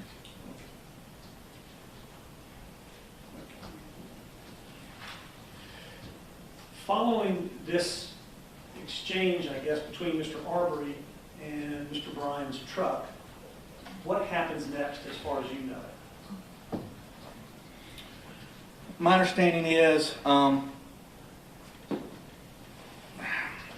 Mr. Bryan continues to pursue Mr. Arbery up Burford. When it comes to Holmes Road, Mr. Arbery turns onto Holmes Road. Mr. Bryan initially is on Satilla Drive. He turns and then goes down Holmes Road in pursuit. Okay, may I stop you for just a moment? Yes, sir. Do you have any information that Mr. Bryan was communicating with Travis or Greg about the next steps that played out between Mr. Arbery and Mr. Bryan? That Mr. Bryan was saying he's going on Holmes now? That there was any calls or communication between them? I do not have any information about that. That's right. Or that, okay. And you said that Mr. Bryan goes straight down Satilla, essentially, but Well, I Mr. think- Arbery turns right on Holmes. I think he's pursuing, my interpretation is that he overshoots when Mr. Arbery cuts suddenly down Holmes to try to get away, and then Mr. Bryan had to turn back to continue pursuit. Do you have any information that Travis or Greg saw where Mr. Arbery went, whether it was Satilla or Holmes or otherwise? No, from the interviews, it appears to me that Travis McMichael's intention was to come back through Zellwood and try to cut Mr. Arbery off here, with Mr. Bryan here and Mr. Travis and catch him between them here. That's my understanding from the interview. Right, so your understanding is that what information do you have that Travis McMichael said, I'm going to go up this direction and come down Holmes because I know I can catch Mr. Arbery there? How is it that he is informed, in your opinion, that Mr. Arbery is on Holmes Road? No, I say that he's wanting to catch Mr. Arbery here, but when he comes down Holmes Road, he sees Mr. Arbery. You think So- he sees him? Yes, sir. I believe he says that in his interview. Okay, so when he comes on Holmes Road, he says he sees him on Holmes Road, is that right? Yes, sir. Well, the shooting took place on Holmes Road as well. So during the interview, my understanding is that he sees him here on Holmes Road. But again, like I said, he definitely says he sees him on Holmes Road. He shoots him on Holmes Road. That's his statement. So, let me just break this down because I want to make sure I understand. Prior to seeing him on Holmes Road, do you have any information that Travis McMichael is aware that Mr. Arbery is on Holmes Road? No, I think from the interview I got is that he's wanting to loop around and catch him here. Again, that's my interpretation of what he is telling the investigator of the Glynn County Police Department. That he wants to go all the way around to come back to Burford And catch him, yes, sir. and not just back down Burford? Well, Greg McMichael encourages him to back down Burford and catch him, but Travis says, no, it's loop around. Okay. But prior to that, you don't have any information that Travis knows Mr. Arbery is on Holmes Road. Is that correct? Not until he sees him on Holmes Road. And then he comes up and he turns on Holmes Road and he sees him where you were pointing to, higher up Holmes Road. Is that right? Yes, sir, I believe so. He drives on the road and physically sees him up there. I believe so because Mr. Bryan is here. Well, it's probably not that far down. Mr. Bryan is here, and this is where the video starts, with Mr. Arbery coming back towards Mr. Bryan. At that point, Mr. Bryan puts the phone down. He then pulls off the road to allow Travis McMichael's truck to pass. Did Travis McMichael ever say to you, or Greg say to you, that he observed the interaction between Mr. Arbery and Mr. Bryan's truck around the end there of Burford Road, where he may have seen Mr. Arbery attacking the truck or acting in an odd manner about the truck? Well, again, they didn't make the statement to me. They made it to Glynn County Police Department. I understand. Yeah. I did not recall them making any kind of statement about seeing him try to attack Mr. Arbery's truck, Mr. Bryan's truck on Burford. I do not recall them making any statement in reference to that. And then I think what you said is that you believe Mr. McMichael sees Mr. Arbery on the upper part of the road, and then is it that they drive past Mr. Arbery? And that part is not clear in the interview, exactly how they got in front of Mr. Arbery, and it's not really addressed in the interview. That is just me knowing that they're behind him at this point, and at this point they're in front of him. So at some point they had to pass him, but that is not addressed in the interview. And do you have any information? Okay. So you don't have any information about what kind of interaction, if any, there was if they go past him or whatnot? It's not mentioned in the interview. And to make sure, throughout this entire time, do you have any evidence of any kind of texting communications between the McMichaels and Mr. Bryan or anybody else in the neighborhood as they're trying to communicate about Mr. Arbery, where he is and how they can stop him or catch him, as you put it? I have no evidence of that at this point, no, sir.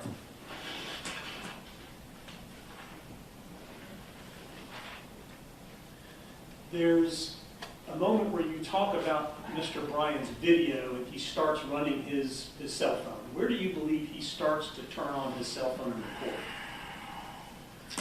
record? And it's hard for me to do it on this map. I believe it's somewhere in this area, but I'm not 100% sure of that. I know it's before this curve here, but I believe it's somewhere in this area. Okay. And can you hear Mr. Bryan say anything throughout that recording? I believe he makes a statement speaking to himself at one point and it's after he's put the phone down, I believe. He makes some kind of statement, and I don't remember his exact words, but something along the lines of, I'm going to go on, or something like that. Okay. I thought I recalled you testifying that Mr. Bryan may have said something to the effect of, do you got him, or block him in, or something like that. Where do you hear that statement being made?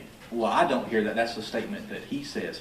he made. Oh, so he says, Mr. Bryan says that Yeah. he, That when he first sees them before he gets in his truck in pursuit, he asks the people in the truck, which is Travis McMichael, and I don't even know if he saw Greg at that point, but Travis McMichael in the truck that's pursuing Ahmaud Arbery, he asks, "Do you got him?" he says that that's what he says to Yes, Greg sir. or Travis. Yes, sir. I believe that's something to that effect. Anyway, I believe that's what he said. You also mentioned that you think Mr. Arbery ran into a ditch somewhere, or ran down into a ditch. Where is that? I'm not clear. I believe that's on Burford, and that's from Mr. Mr. Bryan? Bryan. Thank you. My mind slipped. From Bryan's statement that he made that Mr. Arbery kept going into the ditch to get around his vehicle. He was trying to cut him off and block him Is in. this the statement that he made originally to the Glynn County Police Department? Yes, sir. Okay. Once the video picks up, and I think you say we see Mr. Arbery running towards Travis McMichael's truck. That truck is parked. Mr. Arbery wrote the video that Mr. Bryan had. Okay. Yes, sir. Well, no, No, there. the handheld video of his cell phone. Yes, On sir. Holmes Road. It's on Holmes Road. He's running towards Mr. Bryan's truck. He's running, so in the first part of the video, He's changing direction and coming towards Mr. Bryan's truck. Mr. Arbery is running towards Mr. Bryan's truck. Yes, sir. Okay. Do we see Mr. McMichael's truck at all during this time? No, sir. He's running at him head-on to the car? It's more at an angle, but it looks like he's just changing directions and coming towards Mr. Bryan in the video. Okay. And then Mr. Bryan puts his phone down.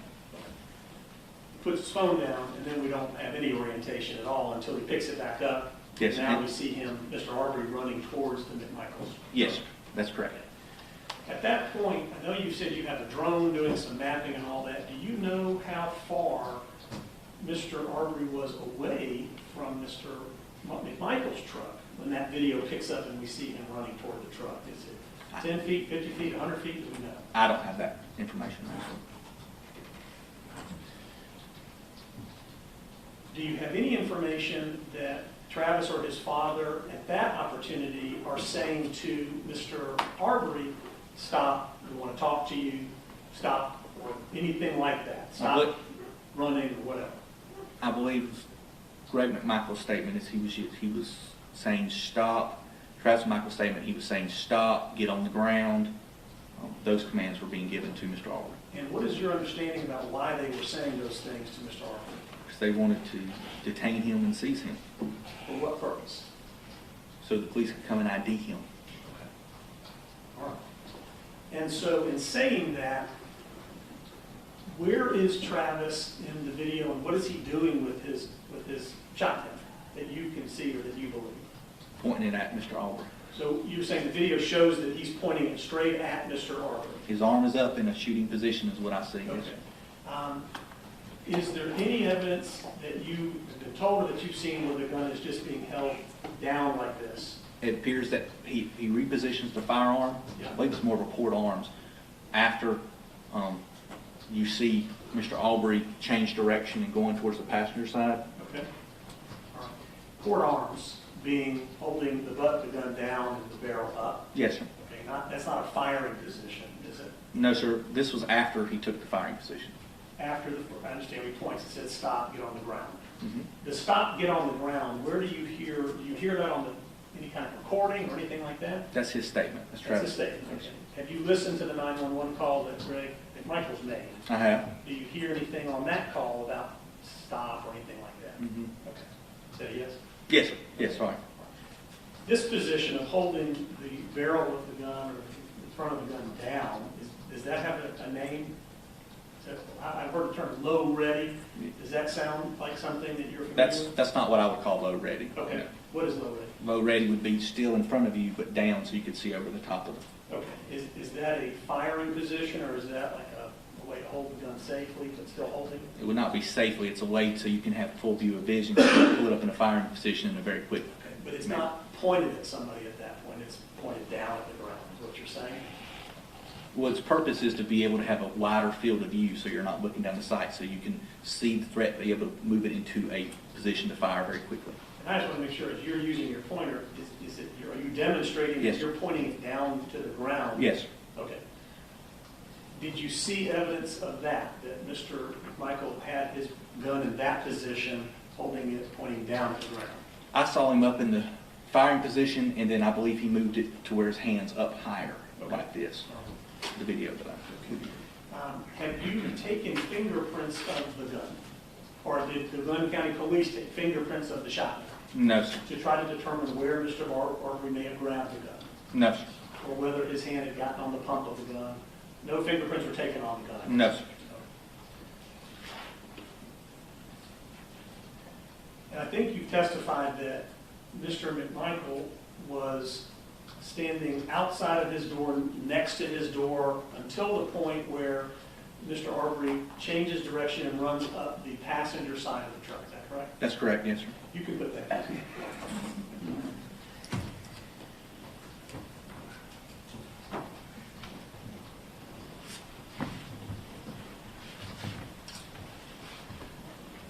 Thank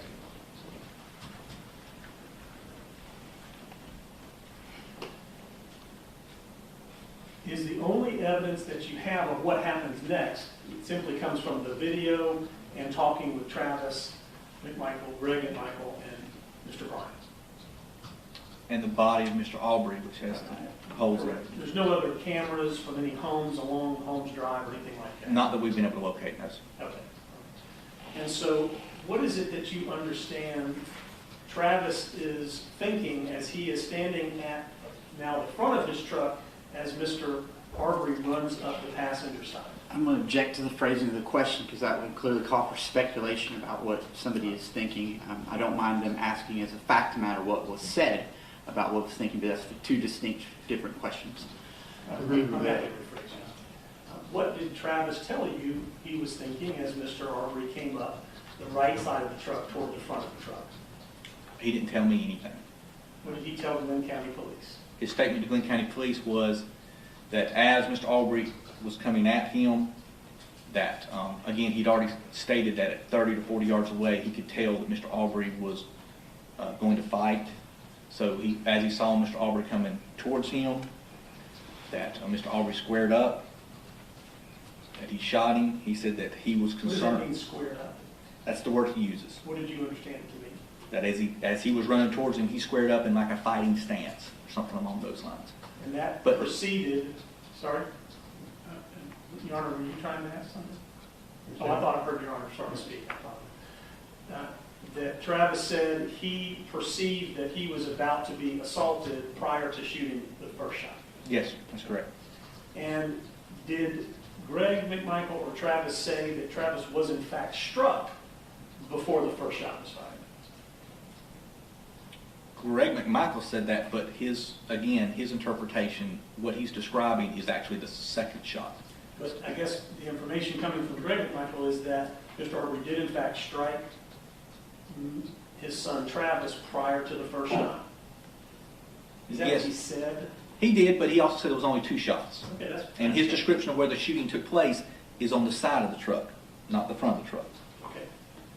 Mr. Travis McMichael said that he was not sure that if he was struck before the first shot. He said he squared up. He said we were all tangled up. He was not sure if Mr. Arbery's hand was on his shirt when he shot him. Did Travis tell you that when that first shot went off, that Mr. Arbery had in fact grabbed the gun prior to the shot going off? Travis Did McMichael? Travis tell you?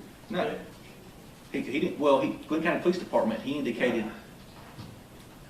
I apologize. That's all right. You know Well, what I mean. I do, We but want to be accurate.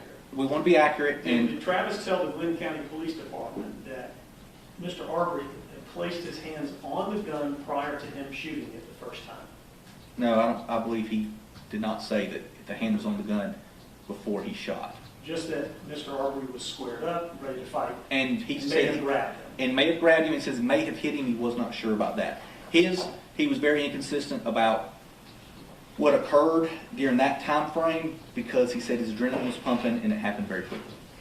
Did he say that he was afraid of being beat or assaulted by Mr. Arbery?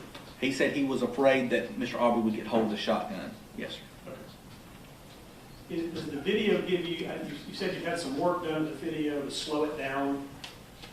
in doing that work, are you able to determine where Travis was in front of the car and where Mr. Arbery was in front of the car, whether it was the front right bumper headlight area or the middle area or further to the left? Can you make any determination about that? Just that's in the front of the truck, no, sir. Okay. Not more specific. And did the Glynn County Police Department photograph the front of the truck or look to find blood or anything like that at the time they were investigating on the 23rd? They photographed the scene, which included the truck in the pictures, yes. Anything about those photographs lend any information about where they may have been when the first shot was fired? Not that I can interpret, no, sir. And it's your belief that the first shot was fired was one of the shots to the chest, is that correct? Yes, sir. And you believe that because Travis said that he thought that was the first shot as well? And the video after the first shot, when Mr. Arbery comes in the frame, he's got blood on the front of his shirt. Okay, you've been able to determine that, the work that you've done with the video. Yes. And then I think you testified that you can then see Mr. Arbery hitting Mr. McMichael and grabbing for the gun. Yes, sir. And sort of shoving him back across the street out of view. Yes, sir. That's correct. Is that distance of that movement by Mr. Arbery kind of overpowering Mr. McMichael back across the street? Have you calculated how far he had to push him to get him out of view? I don't think I would say it was an overpowering. I think Mr. Travis McMichael said he started retreating backwards Trying to get away. from, yes, sir. Okay. After And, he shot him. After he shot him, that's right. Right. And at that time, did he say that Mr. Arbery had his hands on the gun and was trying to take the gun from him? He said he had his hands on the gun, yes, sir. I don't know if he specifically was trying to pull the gun away or not, but he indicated that he did have his hands on the gun. And did Travis tell you that the second shot came because he was trying to defend himself from what he said was the assault of Mr. Arbery onto him at that point? That's what he told Glynn County Police We Department. told Glynn County. And the third shot, the same thing, he was still trying to get the gun away from Mr. Arbery, and he shot because Mr. Arbery kept coming at him, Yes. essentially. Okay. And it's your decision then, as you move forward through the case, that you are of the opinion that this was not self-defense by Mr. McMichael. I don't believe it was self-defense by Mr. McMichael. I believe it was self-defense by Mr. Arbery. Okay, that's why he took the warrants the way he took the warrants. Yes, sir. I believe Mr. Arbery was being pursued, and he ran until he couldn't run anymore, and it was turning his back to a man with a shotgun, or fight with his bare hands against a man with a shotgun, and he chose to fight. And not to run through a side yard or not to run through another yard or anything like that. I think his thing was to, I believe Mr. Arbery's decision was to just try to get away, and when he felt like he could not escape, he chose to fight. But it is clear from the investigation that for the driving and the interactions that took place all around that area, that no shot was fired at any time by anybody prior to the hand-to-hand combat that Mr. Arbery and Mr. McMichael engaged in. That's what the evidence That's so what far the evidence shows. shows so far. Yes. Okay.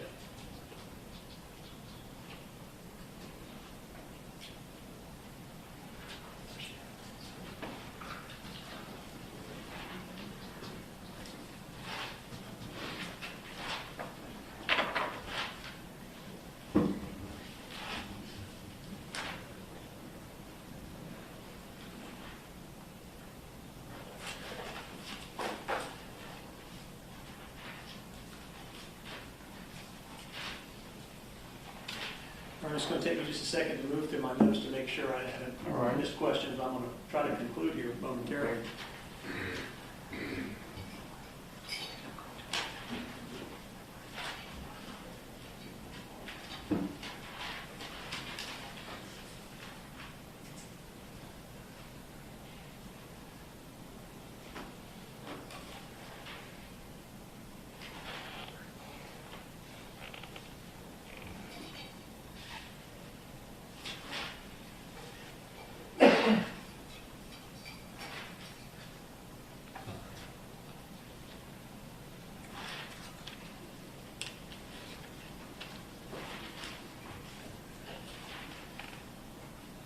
Has there been any effort on your part of the Glynn County Police Department to also seize Mr. Arbery's cell phone to do some testing or looking on his phone? I did. I explored that option. At the time of the shooting incident, Mr. Arbery did not have a cell phone. It had been broken Apparently, according to his family, during his runs, he would often drop his cell phone and they would break, and the last time he's broke it, his mother said, "I'm not buying you another phone if you're going to continue to break them while you're running." In investigating, I'm going to go back and pick up a couple of things that may be a little out of order. In investigating the incidences that were ongoing in the Satilla Shores neighborhood, there was an incident on January 1st, 2020, where a car was broken into that was not Mr. McMichael's car. It was another car, where another gun had been stolen. Are you aware of that? I am not, no, sir. Or that fingerprints were taken from that car? I am not aware of that, no, sir. Did you become aware of Officer Rash's involvement with the Glynn County Police Department, or speak to him about, or have one of your agents speak to him about his trying to assist the Satilla Shores neighborhood with the burglaries and break-ins? I did, yes. Or I had one of my agents interview him, yes, sir. Okay. Did you learn anything from him that you felt was concerning about the neighbors' efforts or the McMichael's efforts to solve the crime issue in their neighborhood? I don't guess I understand your question. What did you learn from him? Let's keep it simple. I believe he had written a report. I believe his statement to the agent was that he was familiar with the ongoing trespassing issue, that Greg McMichael he had interacted with Greg McMichael. Greg McMichael had told him to pass along a message to Ware English that if he saw the guy in the house again, that he could always call Greg McMichael and provide his number. So Officer Rash did that. So Officer Rash encouraged Larry English to call Greg McMichael? No, sir. Officer Rash said he was just passing along the message, was his interpretation. Mr. English, though, did not see the message until after the shooting incident had occurred. He just had missed the text messages that had come through, apparently, according to his statement. Okay.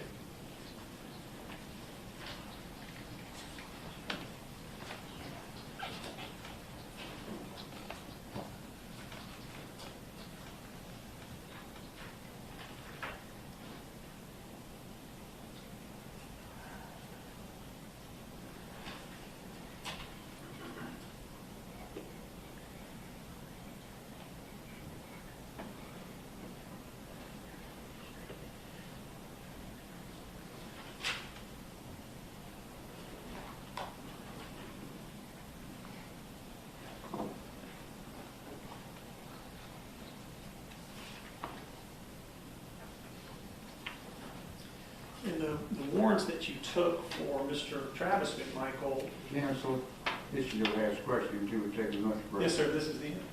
Thank you, Judge. Well, maybe more than one question, but this is the end. I'm just going to ask him about the warrants he took. All right, go ahead. Okay, thank you. The warrants that you took, one was for aggravated assault. The basis, the factual basis of the aggravated assault, what are the specific facts that we've discussed that you are saying this is the aggravated assault, that is the aggravated assault here of this count of warrant? My specific fact that I based the warrant on and I provided it would be that the aggravated assault occurred when Travis McMichael pointed a 12-gauge Remington 870 shotgun at Ahmaud Arbery. Okay, when he pointed the firearm, and you described that as when he was standing next to his truck and Mr. Arbery was running towards him and he held the gun up like this when he was saying stop, get down? That is one instance, and then Travis McMichael indicates that he was pointing the shotgun at Ahmaud Arbery as he was approaching him at the front of the truck as well. Okay, and that would be the basis of the aggravated assault? That's correct. Pointing of the firearm as he was running towards him and he was yelling stop, or when he came around the front of the truck at him and he pointed the gun at him after he came around the front of the truck at Travis? That's correct. After Travis went around the front of the truck, yes, sir, that's and correct. Mr. Arbery came around the front of the That's truck correct. at Travis, Travis points the gun, that's the aggravated assault at that moment. And when Mr. Arbery was 30 to 40 yards away and Travis was pointing as well. Okay, so now we have a distance, so 30 or 40 yards That's away. that's according to Travis McMichael's Fair. statement. Fair. And at the same time, he was 30, 40 yards away, Travis was saying stop, stop, get on the ground. That's my understanding from his statement. Gotcha. Yes, sir.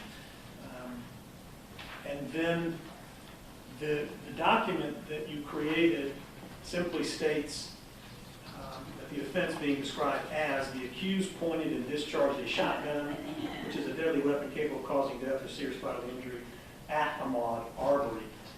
This statement is the sum total of what you presented to the signing magistrate, is that correct? That's presented to a Superior Court judge and no offered oral testimony in reference to this case. So you're saying you actually gave oral testimony in addition to what you made in your affidavit? That's correct, yes, sir. And where is that oral testimony reflected? Is it been written down now? Is it on a document? No, sir, I provided to the judge. The judge himself, if he were sitting in this witness stand, would say, yes, I got additional information outside of the four corners of this document. I'm sure he would, yes, sir. You sure? Okay. Now, moving to the felony murder that caused the death of, obviously, Mr. Arbery was shot and killed on that day. And so Yes. the basis is what exactly? That he was shot and killed that day? During the commission of a felony, 2 aggravated assault. And it being the pointing of the gun as he was approaching and the pointing of it as he came around the front of the car. That's correct, yes, sir.